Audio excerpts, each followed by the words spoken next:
AOEC here, and today I want to talk about the Super Nintendo and why I bought a Super Nintendo in 2025. Now, I'll go over this in a minute, but first I do have to expose this is a European PAL Super Nintendo. I know I had some American guy comment on one of my videos saying that's actually a Super Famicom. No, in the European territories, these were designed to look like the Super Famicoms in Japan. It's only in America they changed the style, and obviously the American ones look ugly anyway. So why do I buy a Super Nintendo in 2025? Let's start with this fact. The games have not aged. The games still look beautiful by today's standards. They were 16-bit games, and the 16-bit graphics are just amazing to look at, no matter how you slice it.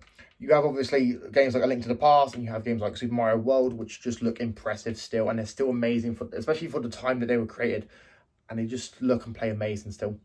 Now, another reason is because obviously I like my physical media. I like my physical games. And hearing the sound of you putting a cartridge into the slot, and the click it makes, and it's just a nice sound. It's just nice and it's nostalgic. And also, it's just nice to actually sort of have a game in your hand and actually be able to hold and talk about a game or play a game from this era. Now, also we have to factor in, this is something personal to me. My family grew up playing Super Nintendo. My mum, my dad, and my grandma all had Super Nintendos when they were younger. And obviously, you know, whilst my mum was growing up, my grandma used to obviously be big playing games like Donkey Kong Country. And obviously I started my Super Nintendo journey because my grandma gave me a Super Nintendo game she found in her attic. Now, I didn't decide I was going to buy a Super Nintendo, but I didn't buy it until like a year later. And I got this for £60 in my local CEX shop because it's just an interesting idea to me. The idea of having a Super Nintendo in 2025. I mean, people say, oh, you can emulate the games. You can emulate the games. You get the ROMs for free online, or Nintendo has Switch Online or whatever. You have all these ways of playing old Super Nintendo games. And that is very true. We have all these ways of playing these classic games. But nothing beats the idea of holding a cartridge in your hand, an original cartridge in your hand. Hearing the click noise when it clicks in. The original controller, which, yeah, the original controller for the Super Nintendo is very easy to emulate. But it's just something about the nostalgia idea for it. And people are going to be in the comments, you look too young to have nostalgia for the Super Nintendo. That is true. I was born 2003. I'm too young to really have been around during the whole era of the Super Nintendo and its peak and all the great games that came out during its time. But after hearing about these sort of games from YouTubers and my friends and family, and it's just like, I wanted to get one because I thought £60 to buy a Super Nintendo, it's not too bad.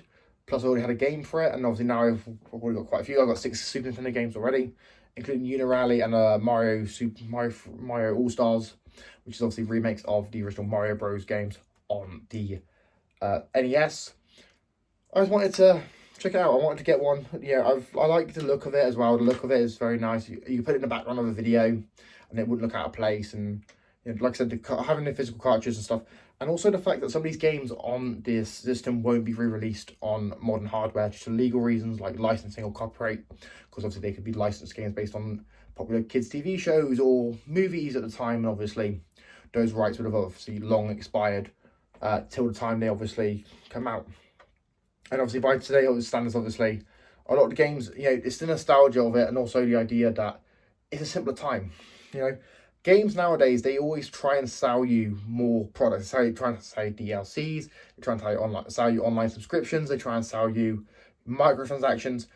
This era of gaming, whilst there was microtransactions, because obviously you had like arcades, for example, where you had if you weren't that good, you had to keep paying to play. With home console games like the Super Nintendo, it just felt right. It felt right. You had the challenge because obviously you had free lives.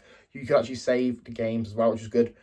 And also, you could just enjoy it. And really, to me, this is like an interesting era of gaming for me. I already had a Mega Drive. I bought a Mega Drive like 3 years ago.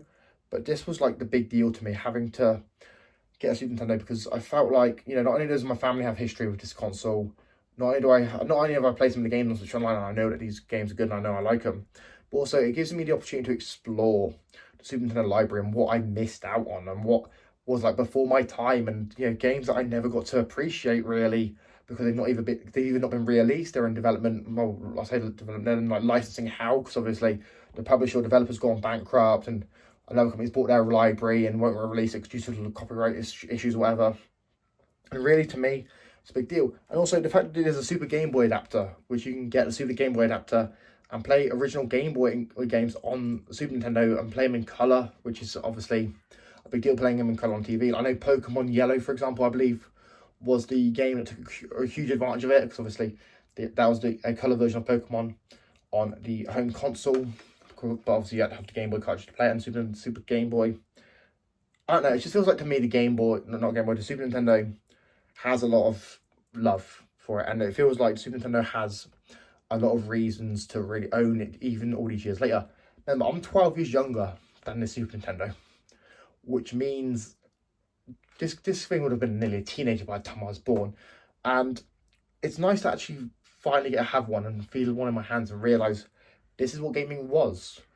And it makes me kind of sad when you look at what we have today when it comes to gaming and how it's kind of drifted away from the idea of innovative ideas, fun gameplay, beautiful graphics, with everyone now focusing on games looking like realistic and having to have subscriptions and battle passes and DLCs and microtransactions.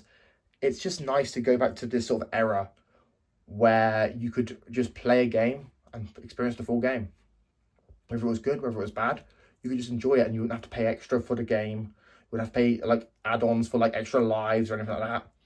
It was just a good time, and that's why I had to get one. I saw one in my local CX for £60. I spoke to the guy. I think his name was Ahmed. Nice guy. Spoke to him, got it off him, and I could just come home, plugged it in, start playing.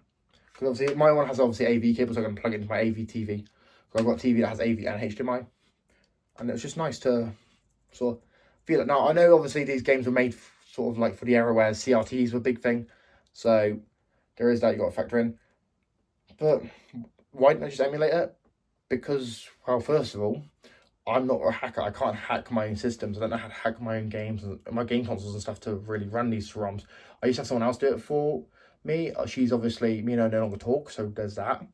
I do know someone else that could do it, but obviously I don't really want to do that with Super Nintendo games, because Super Nintendo, it just feels special. Like, space and history, it being a major part of like a console battle between Nintendo and Sega, where Nintendo had an actual competitor at the time.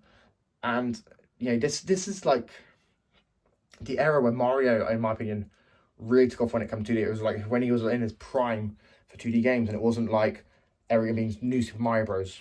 And it's just really cool to actually have one, have the cartridges, have the real physical media, the real feeling. And also cartridges for these systems don't break as easy as the discs do for modern systems. And also, let's also just be real, these systems have faced a lot worse than modern systems. Modern consoles like the Switch, you drop it once, it is screwed, it will crack and it will break and it will probably be destroyed.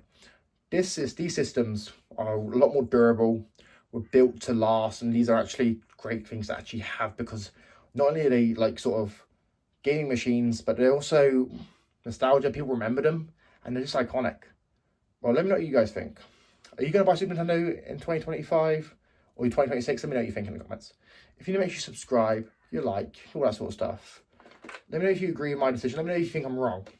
I'm happy to have a conversation, and let's just talk about it. Anyway, I've been EC, and I'll see you next video.